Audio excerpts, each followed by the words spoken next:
Hope আর উইশের ব্যবহারটা দেখো। Hope বসে হচ্ছে রিয়াল কন্ডিশনে আর উইশ বসে হচ্ছে আনরিয়াল কন্ডিশনে। তো দেখো, রিয়াল আর আনরিয়ালের ইফ সারা অংশটা যদি আমরা বাদ দেই, তাহলে এগুলো এক্সক্লামেটরি সেন্টেন্স হয়ে যায়। যেমন if you come, if you come এটা কি এক্সক্লামেটরি সেন্টেন্স।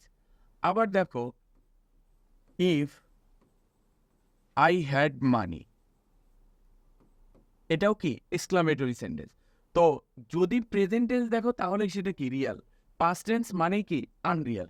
তো এই এক্সক্লামেটরি সেন্টেন্সগুলোকে আমরা যখন অ্যাসার্টিভ করি তখন মনে রাখবে হোপ আর উইশ আসে। যেমন আই হোপ আর আই উইশ বসে অ্যাসার্টিভে ইফের পরিবর্তে।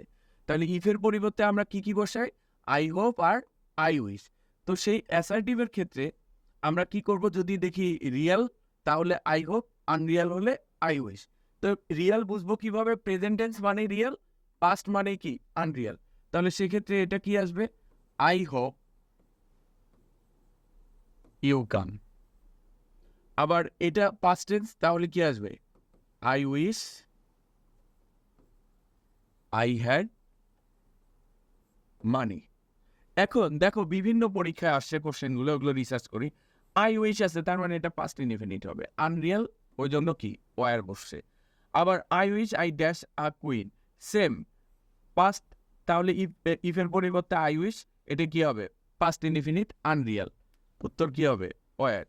আই উইশ ড্যাশ ডেড, তাহলে কি ওই যে আনরিয়াল, ওয়ার।